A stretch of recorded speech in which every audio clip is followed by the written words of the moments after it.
Alright, this is attempt number 2. First time the stream said it could not start recording. Hopefully this doesn't screw up. Alright, so this is a request. Hello, everyone. Request video for wall jumping. The request comes from SW Battlefront_C space hashtag SWBF.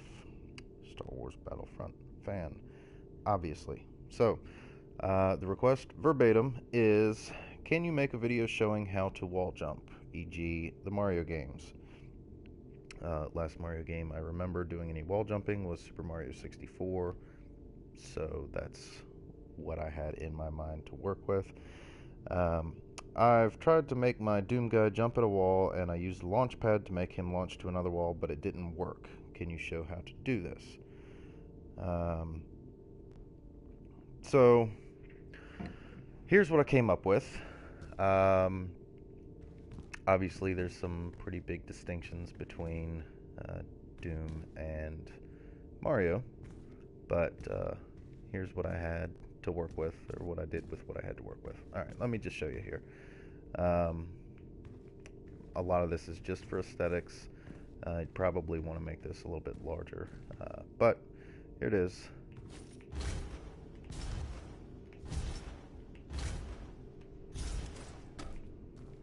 Alright. Did I like that? And you cannot use the same wall, even if I jump out of it. Let's see if I can. Nope, can't use it. You have to use this wall, you have to use this wall, vice versa.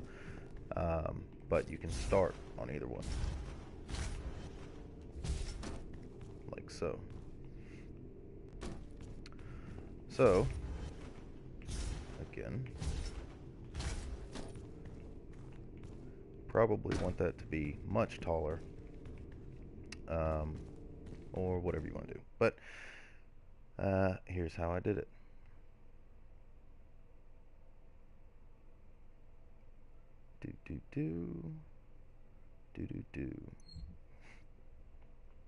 Alright, here we go. All these blocking boxes here are just for aesthetics. Where to begin? Alright.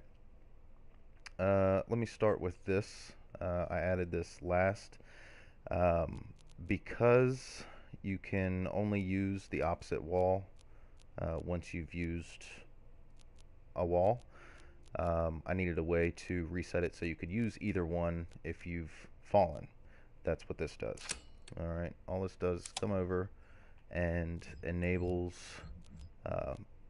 both box triggers. There's a box trigger on each side and a launch pad. The box trigger is elevated, so you cannot just stand here and jump. You have to jump up before you can use it. So, what we got to do is disable the launch pads on map start because there's no option in here to disable on start. That way they can't be used. Let's see. When they do successfully launch, then we again disable both launch pads. That keeps them disabled except for when they are exclusively or explicitly enabled. So you jump up, you get up, box trigger. Once you enter the box trigger, some of this stuff, I should have relabeled some of this stuff, so bear with me. Alright. On entered, and this is symmetrical, so this is for the right side box trigger. On enter, box trigger, come over and enable player input.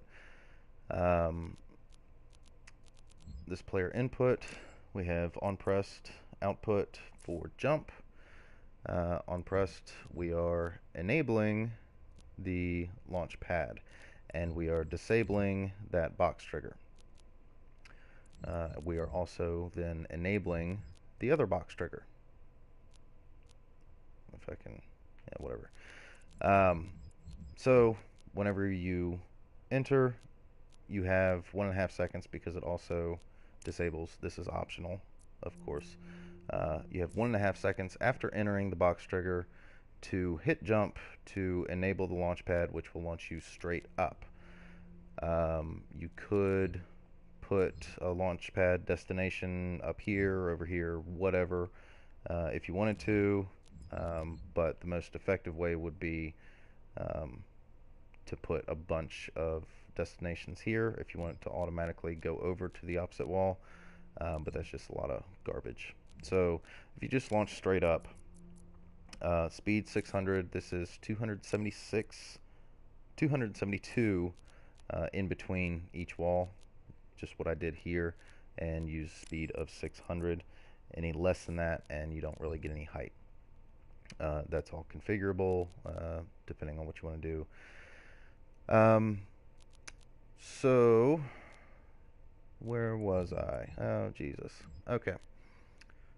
Yeah, box trigger, hit X or jump, and enables launch pad, immediately launches and disables, because on launched it disables both launch pads, so it only launches once, and then you have to maneuver yourself over the other wall where the other box trigger is then enabled. This box trigger upon use will be disabled, so you can't use the same wall. So this box trigger is enabled, and then you have the same effect on this side. You have 1.5 seconds until this input is disabled to hit jump and use this launch pad, and you just bounce back and forth until you get to the top. You can turn off double jump if you want to make it a little bit more difficult to get up to the top. You can turn off ledge grab, so there's no ledge grabbing. Whatever you want to do there. And then again, this box trigger enables both of the the box triggers, so they can be used, either one can be used to begin with. I think that's really it. Disable launch pads on start. When you launch off of one, it disables both of them, so you can't reuse the same one, and it doesn't launch you multiple times at once. When you enter box trigger, disable this box trigger, and launch pad will be disabled if you hit jump because of the unlaunched. Jump within 1.5 seconds of getting into the box trigger enables the corresponding launch pad. Yeah, I think that's it. I thought it was going to be more complicated than that. Yeah, that's how I did it. And in case anyone wants a screen grab or something like that with all the nodes here, there it is. And I'll go in here and demonstrate one more time, and then in the stream there and let YouTube do its processing mumbo jumbo. Now's a good time to like if you like, dislike if you didn't, subscribe if you haven't already, all that stuff. I hit 50 subscribers. That's cool. So thank you, everyone, and the one person I think that's still watching, whoever you are. Dun dun dun. All right. Start left side. Hey, look at that. Again, pretty short. Yeah. Come down here. See. Oh yeah. I have two triggers like this one up at the top that do the exact same thing. You can make it disable them and throw another blocking volume up there if you want to never be able to come back down or whatever. See, if I do that and never hit that, and that's the last one, I will not be able to reuse that. Okay.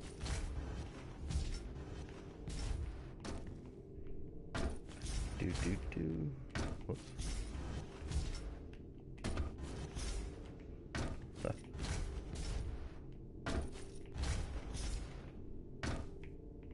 And you can do it this way too if you want. I can't, obviously. There we go. So, there you have it. Lots of fun. But, pretty cool idea. Thanks again, SW Battlefront _C. But that's it. Ending the stream here. And, thanks for watching. And, yeah. Alright. Thanks again.